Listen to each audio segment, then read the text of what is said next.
And welcome back, folks. Today we take a closer look at the Old World Temple Opera Block in Duluth, Minnesota, supposedly built in 1889.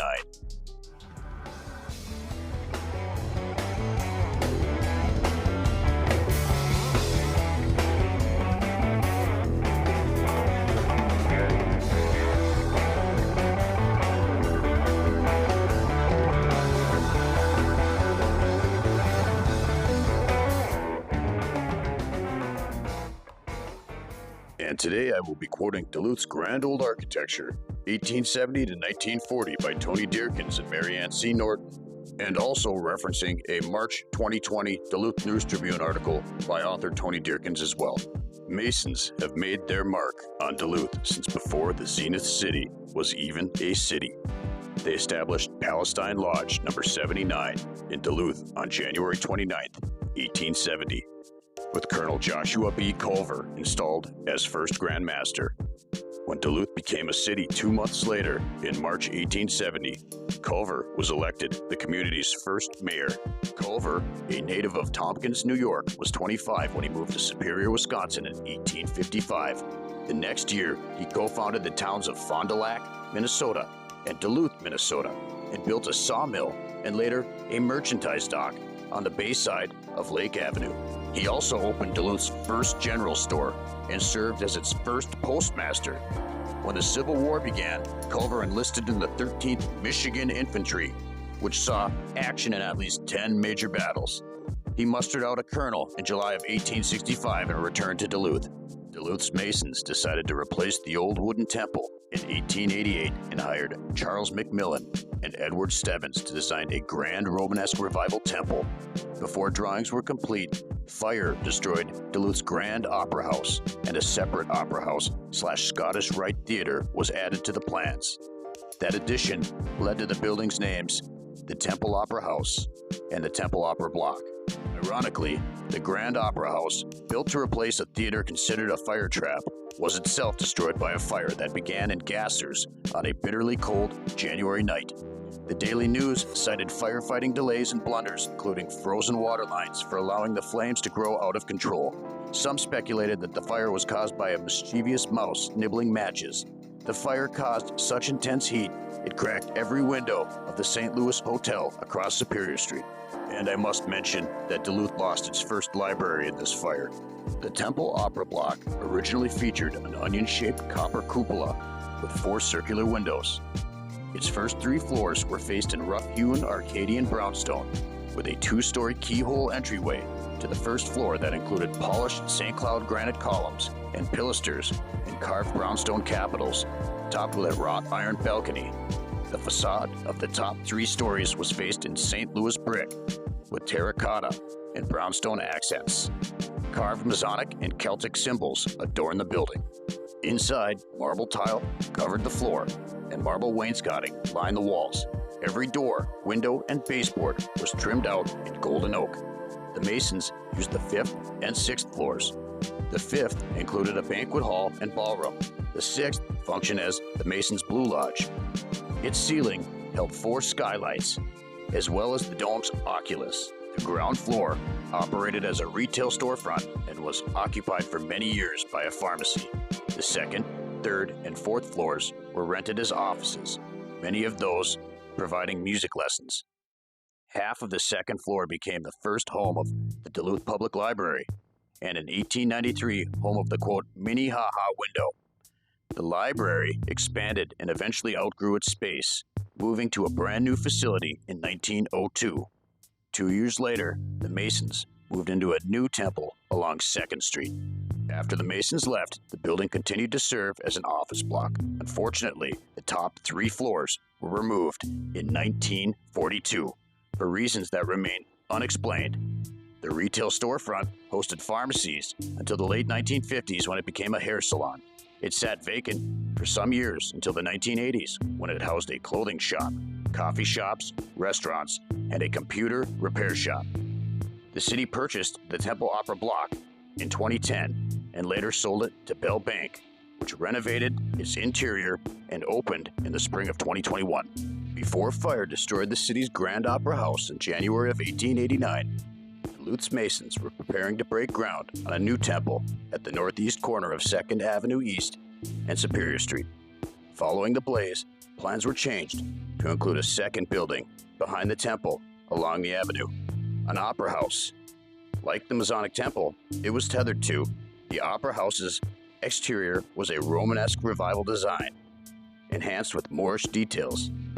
The Temple Opera House's 2nd Avenue East front facade featured an ornate entryway made of wrought iron and glass created by noted Chicago architect Oscar Cobb, who also designed the building's interior. Opening night was October 23rd, 1889. Exactly like the Grand Opera House, just 6 years after the theater was opened, fire destroyed Duluth's Temple Opera House. The Duluth News-Tribune wrote that the building, quote, burned as though it was made of straw and was in ruins in 30 minutes from the sounding of the alarm, end quote. A firewall saved the Temple Opera block. The ruins of the Temple Opera House sat untouched until 1906, when they were incorporated into the Temple Rink, a roller skating facility designed by John Wagenstein. The rink was demolished in 1910 to make room for the Orpheum Theater. Now, this photo is very interesting. You can see, I zoom in a little bit here. You can see these little shanties. They would be kind of what you'd expect for us to be building in 1889. And you can see this building does not look brand new. And this is supposedly 1889 during construction of this large building, which supposedly took less than 10 months, according to the narrative. And check out those faces on top of those windows there. And once again, this building's certainly not looking brand new or under construction.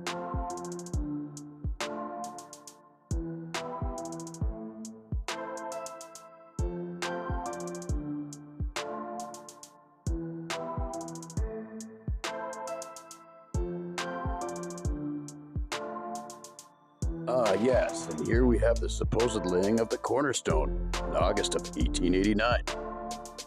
And what the heck do they got going on here? I mean, what kind of a job site is this? I mean, are those cranes or are those just loops around a pulley? Their amazing stick pulley cranes don't seem to need counterweights. Well, these guys better change out of their goofy costumes and get to work. They've only got a few months for this thing to be complete. Considering they built it within 1 year, you know.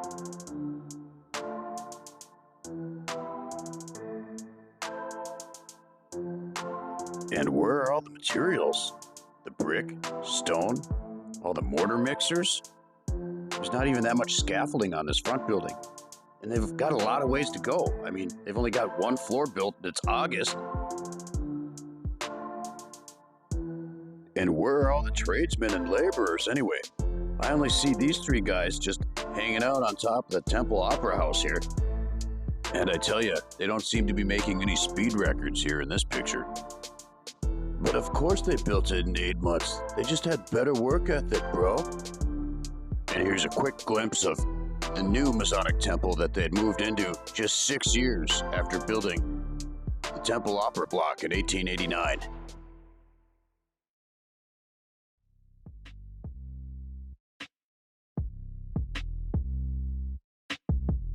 Now this brings us to the Orpheum Theater, supposedly built in 1910, also supposedly in 1 year's time.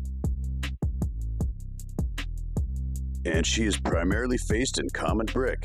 The Orpheum's only exterior ornamentation appears along its 2nd Avenue West facade, which architect Pridemore adorned with neoclassical elements. Reddish-orange brick covers much of the facade, which is divided into bays of 4 fluted ionic pilasters made of terracotta.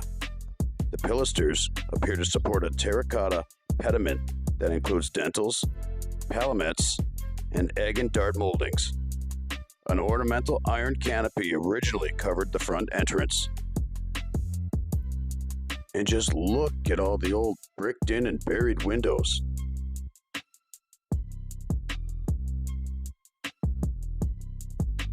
And right here, there appears to be at least one buried level.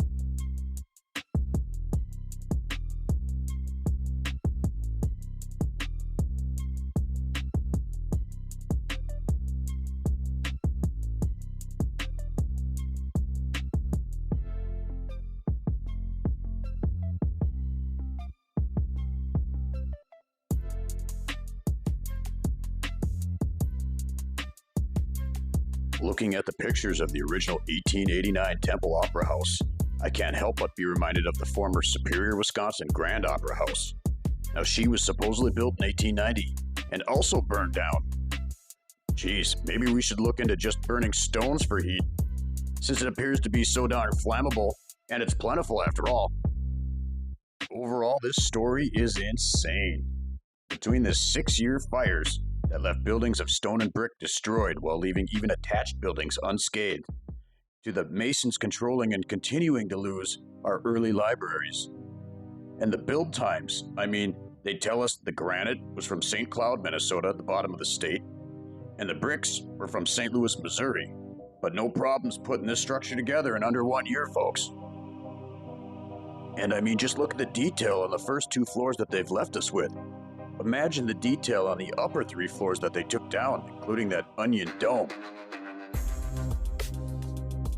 And the story doesn't really seem to add up.